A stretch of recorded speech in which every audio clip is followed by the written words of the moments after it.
हरिओम तत्सत। यह मकर लग्न की कुंडली है। सबसे पहले सूर्य से फलादेश प्रारंभ करते हैं।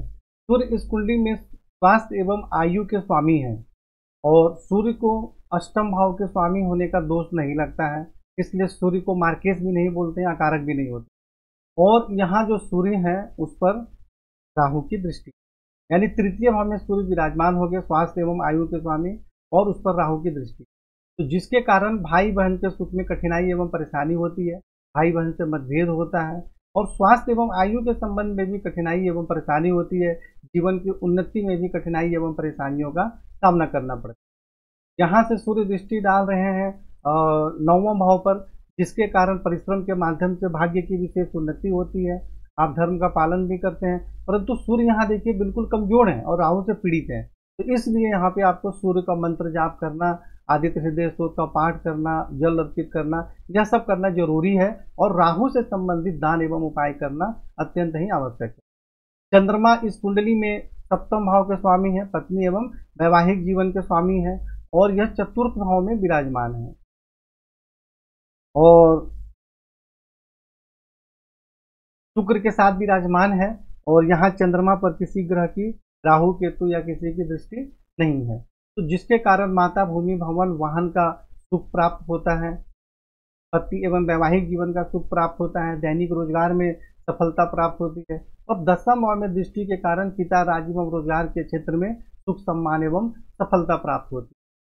परंतु चलित कुंडली में चंद्रमा कहाँ चले जा रहे हैं? तृतीय भाव में सूर्य के साथ, तो इसलिए यहाँ पे जो है चंद्रमा जब सूर्य के साथ विराजमान हो जाते हैं तो यहाँ पर पक्ष बल में बहुत कमजोर माना जाता है। यहाँ भी है तो पक्ष बल में कमजोर ही है क्योंकि शुक्ल पक्ष के तृतीय का जन्म है, और अंश बल में भी देखिए 0-4 अंश के बिल्कुल कमजोर है। और चलित कुंडली में सूर्य के साथ जा रहे हैं तब भी वो मतलब पक्ष बल में तो कमजोर ही है।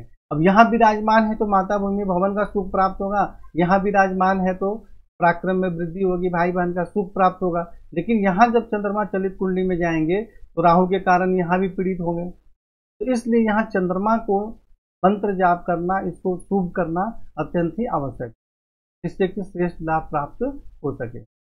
मंगल जो है इस कुंडली में चतुर्थ भाव के स्वामी है और आय भाव के स्वामी है, यानी माता भूमि भवन के स्वामी है और आमदनी के स्वामी है और लग्न में बैठे हैं और अपने उच्च राशि में विराजमान है, तो जिसके कारण माता भूमि भवन वाहन का सुख प्राप्त होता है, आमदनी बहुत अच्छी होती है, शारीरिक स्वास्थ्य सौंदर्य जीवन की उन्नति में भी सफलता प्राप्त होती है।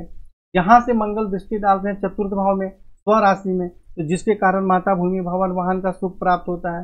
सप्तम भाव में दृष्टि डाल रहे हैं तो कुछ कठिनाइयों के साथ पत्नी एवं वैवाहिक जीवन का सुख प्राप्त होता है, लेकिन दैनिक रोजगार में सफलता भी प्राप्त होती है।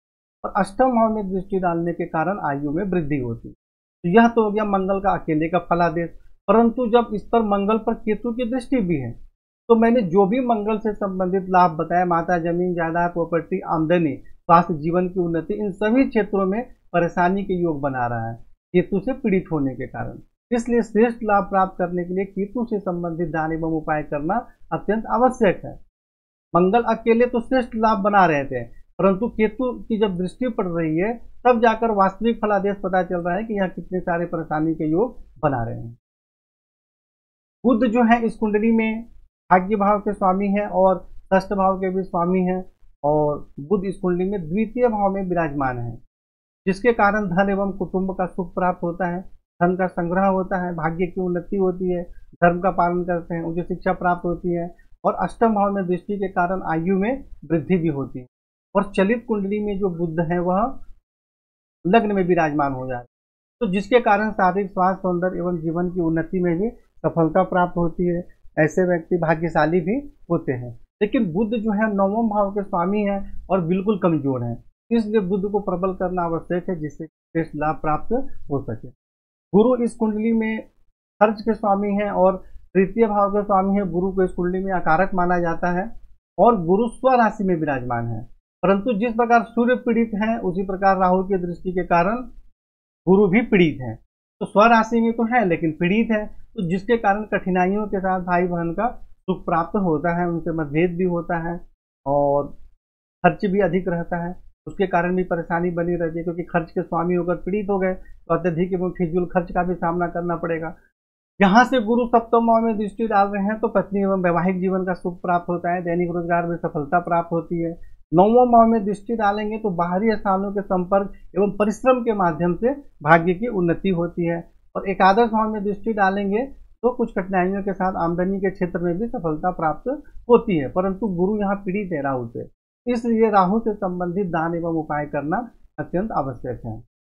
शुक्र जो है इस कुंडली में राजयोग कारक ग्रह है, पंचम भाव के स्वामी हैं और दसम भाव के स्वामी है, यानी विद्या बुद्धि संतान के स्वामी है और पिता राज रोजगार के स्वामी है। और शुक्र चतुर्थ भाव में विराजमान है, लेकिन बिल्कुल कमजोर, देखिए 0.2 अंश के हैं, बिल्कुल ही कमजोर स्थिति में शुक्र यहाँ पर विराजमान है।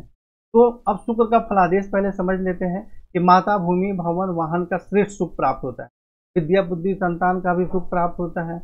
यहाँ से दृष्टि डाल रहे हैं स्वराशि में तो पिता राज रोजगार के क्षेत्र में सुख सम्मान एवं सफलता प्राप्त होती है। शुक्र से संबंधित कार्य करने में भी बहुत अच्छा लाभ प्राप्त होता है, परंतु जब शुक्र कमजोर है तो लाभ कहाँ से देगा, इसलिए आप शुक्र को प्रबल करें और लगभग 10 कैरेट का ओपल चांदी में धारण करें, बढ़िया फायर ओपल ऑस्ट्रेलिया का, जिससे कि आपको श्रेष्ठ लाभ प्राप्त हो सके।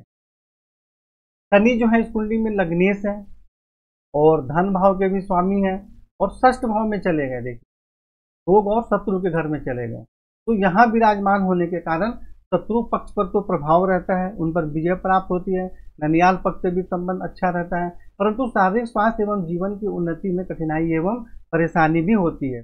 धन एवं कुटुंब के सुख में भी कुछ कमी होती है, सही प्रकार से धन का संग्रह नहीं हो पाता है।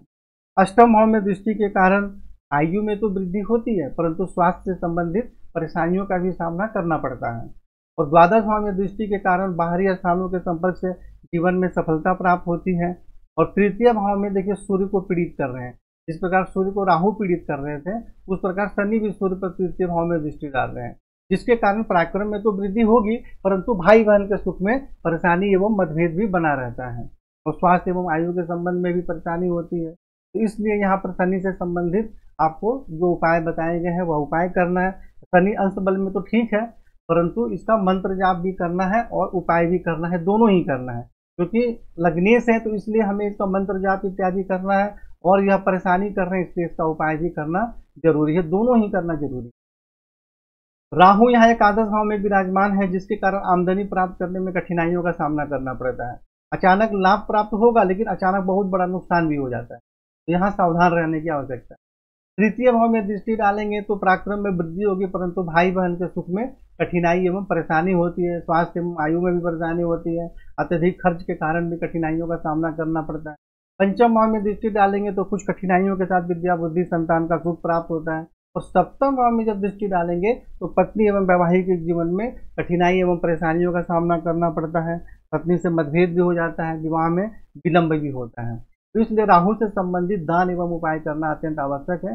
राहु का रत्न धारण करने की आवश्यकता नहीं है और करना भी नहीं चाहिए।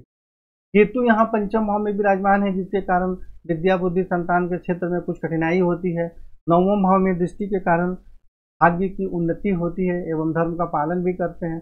और एकादश भाव में दृष्टि के कारण आमदनी प्राप्त करने में कठिनाई एवं परेशानी होती है, अचानक लाभ और हानि दोनों ही होते हैं। और लग्न में मंगल पर दृष्टि के कारण शारीरिक स्वास्थ्य सौंदर्य जीवन की उन्नति में कठिनाई एवं परेशानी होती है। और मंगल चतुर्थ भाव के स्वामी भी है, जिसके कारण माता भूमि भवन के सुख में भी परेशानी होती है। ऐसे व्यक्ति को क्रोध भी बहुत ज्यादा आता है और मस्तिष्क में किसी भी प्रकार की बीमारी होने की बहुत ज्यादा संभावना रहती है।